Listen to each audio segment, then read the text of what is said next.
Hello, hello, hello, everyone. Good morning, happy Wednesday, good afternoon for the individuals overseas. Hope your day has started off well. We had PPI this morning. We'll be getting to that in a second. I don't know what Waka's LOLing. Are you on high PPI numbers? Good morning, Waka Waka. Good morning, Jake. I don't know if this is going to do it in yet. Waka Waka's now CPI comes in hotter. That'll probably break that wall at 3600 3580 to 3600, but we shall see, won't we? Welcome to the backloaded week of potential volatility, especially starting tomorrow. Well, although we have Fed meeting minutes, I doubt they'll say anything shy. I think they're just going to reinforce. They're all focused on inflation, 75 basis points, blah, blah, blah, blah, blah. We have to get it to neutral, blah, blah. Good morning, Martinez. Good morning, Davey. George, good morning. Good morning, Anissa. Good morning, Gary. Stay tuned in to new episode. Buy promos. What is that? Oh, the original P-Dub. That's Polly Walnuts. There we go. Oh, geez. Changing your name. Polly Walnuts. All right, see, you threw me for a loop, and then I had the flashback to last afternoon. If people don't know what I was talking about with the Mafia names, please watch the replay from yesterday. Good morning, Options 22. Since we're now naming people with good comments, and that's a Bob thing only, I shall be not naming people Mafia names. If you want a Mafia name, you're going to have to turn to Bob. I'm just the boring, bald-headed technical analysis guy.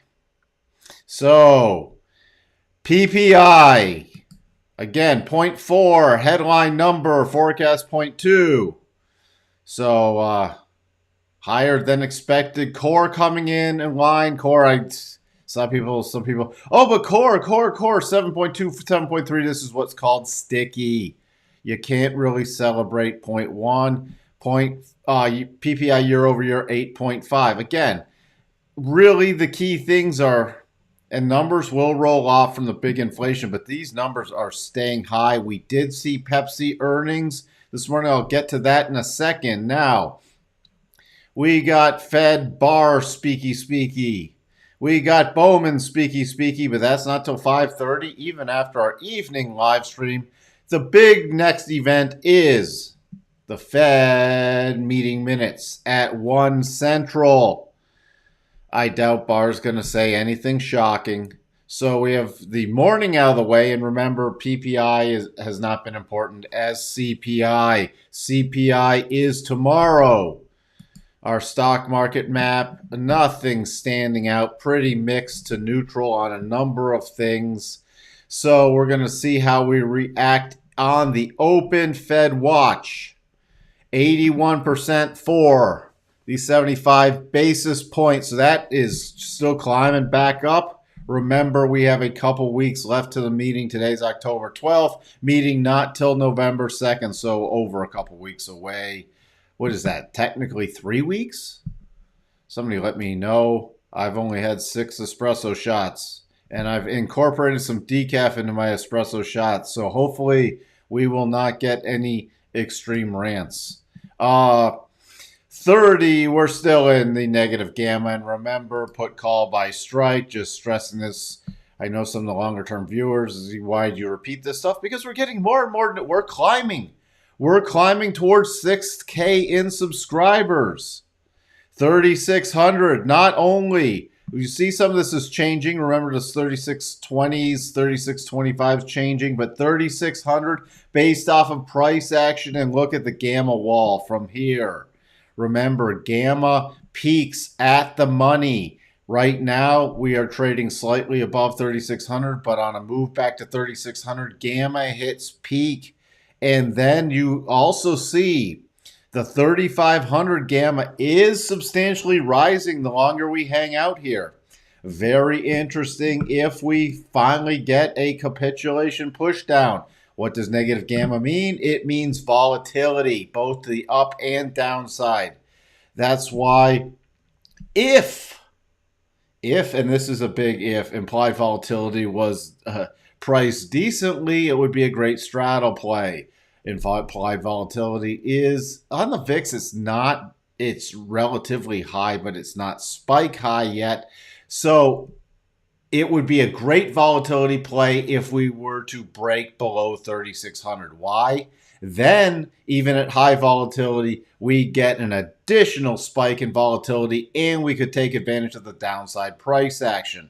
However, this is the big however, if we get the rally, the counter trend rally, and don't get that potential capitulation spike down, we should get a collapse in that, not a huge collapse, but a decent collapse in that volatility with the upward price action, which lessens your upside returns, especially if volatility collapses decently. Fear and greed index still in extreme fear. Does that mean we have to bounce? No, I am watching for a more substantial bounce play in here, though. Not necessarily today. Well, not really today at all. By the way, Pepsi released earnings. Nice beat. They were able to pass a lot of inflation on to consumers. So consumer not yet tapping out. Well, that's what I wanted to see. So consumer they're racking up some more credit card, but consumer not yet tapping out. Once we start seeing consumer tapping out in companies like Pepsi and Coke, the junk food kings not being able to pass along as much inflation or at all, they'll have to pull back on their passing it along, which will take a hit on their earnings, then it shall get interesting for considering consumer staples. After the close, I don't really care about Duck Creek Technologies. Sorry to all those Duck Creek Technology fans out there. Where do we sit? So overall, let's take a big picture look. Really, we're right now trading 3,600. We're right here. We have a ton of support. So will they start selling? Will the magic they start selling? No.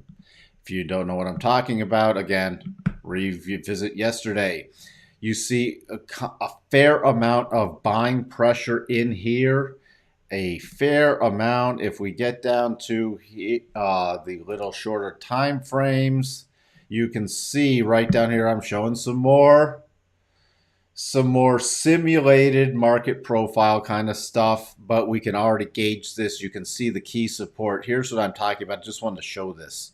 Roughly one of my key areas I'm really watching, just off of a concept we have called significant levels, about 35.88, and you see the tailing off down there, but right in front of there is huge volume at these reversal areas. Why is that important? We start chewing through their break, especially if we either break with extreme momentum or retest this 35.88, 35.90 area, then roll over, and on the rollover play, take out 35.80. Take note on a potential down move. That's not just for today, and that could be a snapping down move. I would be utilizing 35.68. Remember, we have the lows back from Sunday, the overnight session. The overnight session from the September 2nd. The low print from the futures, 35.71. So 35.71 to 35.68 on any shorts would be, from my viewpoint, a fantastic area to lower a stop. 35.57 intermediate level, 35.40 next key level. That's everything I'm keying off of with the downside. With the upside, again, We're in an area of key support, so this would just be minor scalpy trades to the long side. We start getting above about 36, 34 again, piquing my interest, especially if we have strong internals. Strong internals, tick and trend is what I'm referring to. Advancers outpacing decliners, volume supporting advancing issues. Then we have significant at 36.50, which would take us also above the 4-hour rotation zone. 36.50 also takes us into a clear path move to the upside. That's where I start getting interested to the bullish area. The key still then is yesterday's high. Why yesterday's high? Because a close above that would trigger a short-term aggressive play with a return into the rotation zone. Don't even know if risk reward would be correct. Have to caveat that, especially to the new people tuning in. Remember, a trigger is not necessarily a trade. A trigger is a potential trade execution moment. However, you have to have risk to reward correct. Therefore, your probabilities and trade and risk to reward have to be correct, which gives you the positive trade expectancy. Next key level 3509, and not expecting that kind of sell-off at all today with CPI hovering tomorrow. If I had to guess, I would guess if we did test this low side that it would be a stop hunt and a possible constrained move on some stop hunting down here to get some order flow in the markets. However, if we do get key major movement tomorrow, just in case you can't tune in, 34.77 to 34.89 would be at least my primary targets for a substantial down move, which could turn into a capitulation move. I also want to stress a substantial down move does not have to be a capitulation move. Capitulation moves are rare.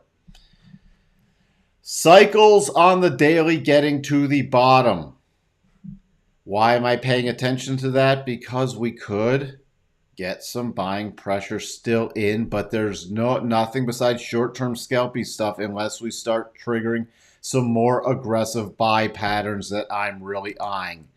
When we do get some of these buys really kicking in, we have daily and weekly cycles both at the bottom. We could easily return. If we do not get a rapid capitulation move and the weekly 200 holds, we could easily return to some more substantial higher prices in the short term. That's my overall market analysis. See everyone later. Just kidding. So Nasdaq, let me just get through the majors. I'm really not doing anything, looking for anything to the bullish side. We're below. Remember, we are still below the lows from the 2nd/3rd of October. We're still trading below those lows, but more important are these key closings with this key reversal move and the key low from Friday the 7th, which is about just above 11,000. So it would just be scalpy back to the 11,000. A close back above yesterday's high of 11,039.50 would be a very aggressive buy signal.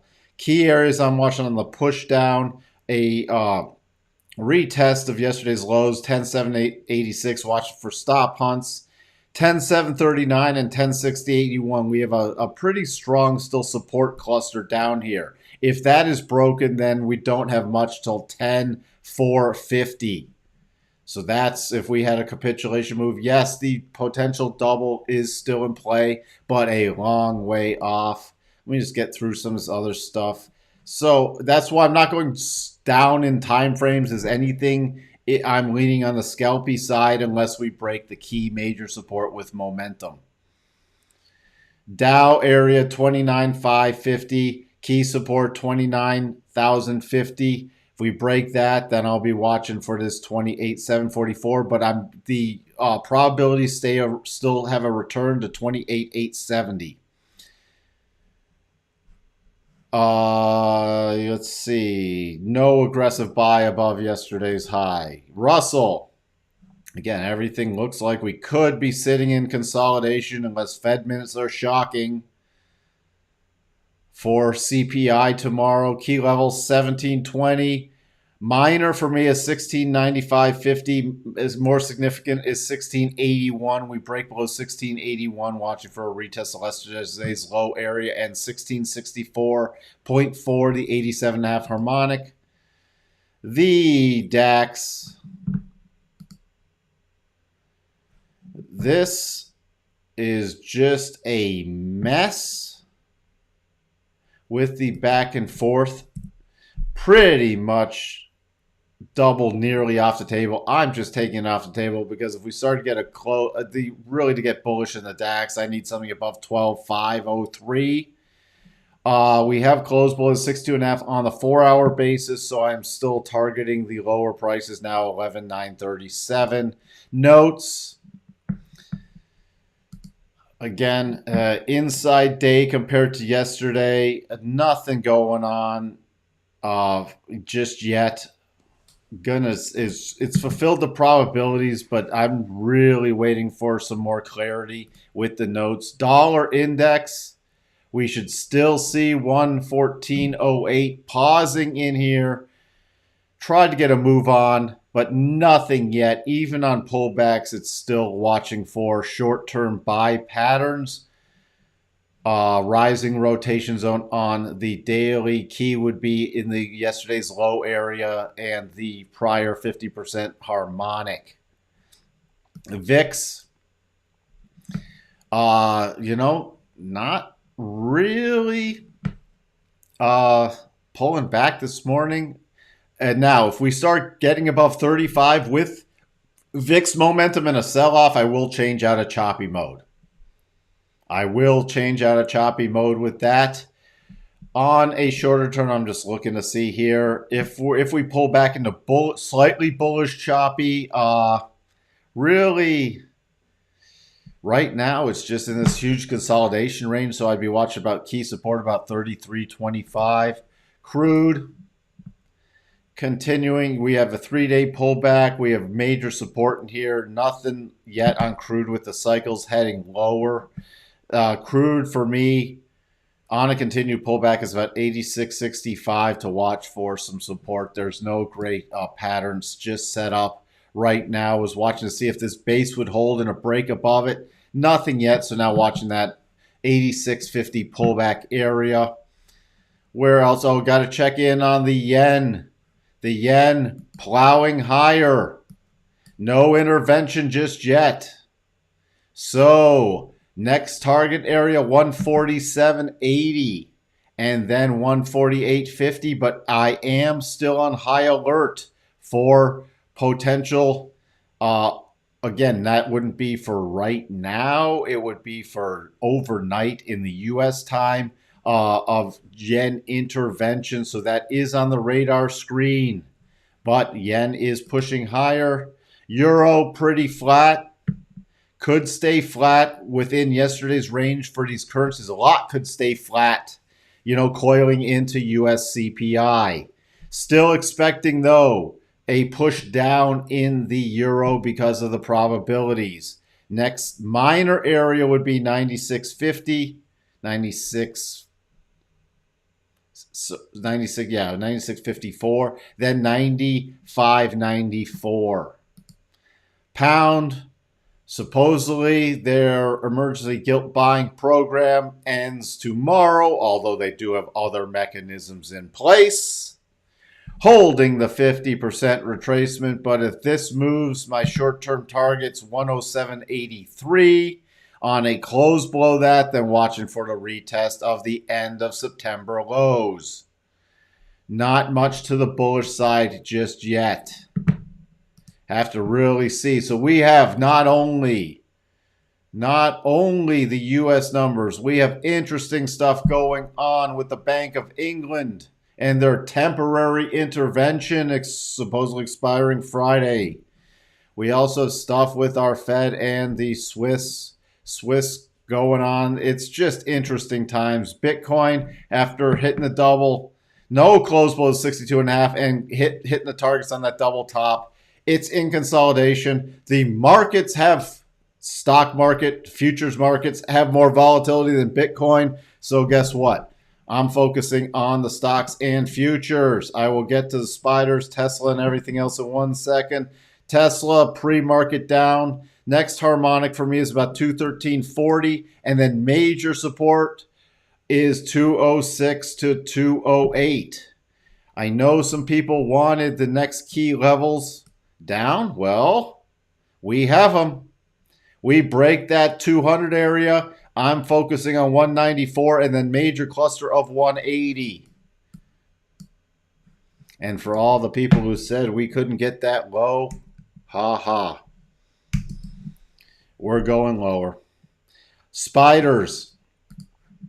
The Spidey Spies. Yes, this is a little short-term double. Would not trigger today. Probably. But we have to map it out because we have to be prepared for anything. In case there's an emergency Fed pivot. So we have to be prepared. Would need at least a 1 hour close above 36.02 or major momentum above that level. Key support, 355.70 to about 357.26. Below that, the next target is 354.24. Between that, on any rally, my resistance is my intraday resistance starts at 359 exactly, and then 360. Just so happens that's the area of significance, not because it's the round number, but more people key off the round number. The Qs, yes, this is a potential double. Long way off from triggering, but need a close 267.59, 270.61, 272.05, 273.63. You see trading against this key cluster. Key cluster right here. So, by the way, there is no potential bigger double, by the way. No potential bigger double. I have to go to this temporary pause area if we do break down. What does a temporary pause give me? And you can see how nicely these harmonics, boom harmonic, pausing here harmonic. Now we have a harmonic cluster 258.76 to 258.14. And then 255.24, then 250.42. So those are the key downside levels. Short term, pretty strong resistance right at 265.65 to about 266, and then not much until just in front of this 267.59 trigger point. So those are the upside minor levels. Remember, your key support is coming off. If we do test these lows for stop hunting today, about 263 to 262.50 is the first area I'd be watching, then mid 261s. Let's see. Hello, Christoph. William says a crash is coming. Hello, Lauren. What's up? Grand Rising, Christoph. Powell should say something at 5 a.m. and tank the FTSE. That means I have to... Well, I am up at then. But then I have to be looking at the markets every time at then. I don't want them to talk at 5 a.m. Good morning, Christo. What are the odds of the S&P bouncing the 3,800? When you ask questions, you have to put a time frame. What are the odds of, first off, I need the daily buy to get triggered. The aggressive daily buy, which would be on a close above yesterday's high. Without that, the odds are slim to none. Now, you asked me if we get the close above that. The target would be, just gonna take a look, roughly the first target area would be about 37.29. Interesting enough, if we did get in the vicinity of 38.80, we'd be in the more substantial rally mode, and I'd be watching for even potentially higher prices. So to answer your question at this point, probabilities, there's nothing official, but from my personal viewpoint, the probabilities aren't significant yet. We get the close above yesterday's high, probabilities shift significantly. We get the close above 37.30 roughly. Again, probabilities then shift to where I really start focusing on the potential execution of this double top. Now, that being said, again, there's nothing to warrant that yet. There's no price action to warrant that. So we do not run out, from my perspective, and buy calls or buy call spreads, especially today. If CPI comes in cooler, yes, we should rally. We'll have to look at some stocks after the close. We're going in on the open. I wanted to get through the markets. Sorry I did not to get any comments. By the way, we're going to have some changes. I agree. Looks like diddling in the middle. We're going to have some channel changes coming up, so also be prepared for that going into year end. We're getting more and more popular. That's not why the channel changes are coming up. I can't literally keep up with all the comments also. Sorry about that at times. Little off the open. I got to jump in a minute, but I'll be watching at 3,600 being key resistance, and this 3,588, as we talked about, being the first level of support. Would not be surprised to see a move down here. We'll take a quick peek at the tick, but I will be prepared for snapback moves down here unless we break substantially. And I already talked about that rollover play. I'm watching. This is a perfect environment for stop harvesting, though. Not an incredibly negative tick on the open. A very neutral tick on the open. Okay? Very neutral tick, just pushing a little lower, but there's nothing extreme on the open from the tick. So again, nothing to reinforce momentum selling just yet. So again, on a retest of that low area, I will be watching for snap reversals initially. That's where I leave it. Yes.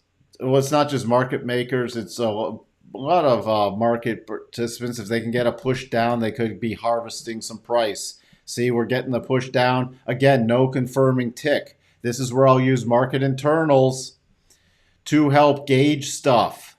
VIX, why are, in this VIX, I'm going to watch for especially a rollover play unless we seriously break. There could be a little upward pressure on the VIX just from people putting on late hedges based off today's PPI going into CPI print tomorrow. So that will put upward pressure on the volatility. With that, I will talk to everyone this afternoon. Sorry I could not get to all the comments. Thank you. Bye for now. Christoph will have to look at NVIDIA after the close. We'll have to do more things after the close for stocks.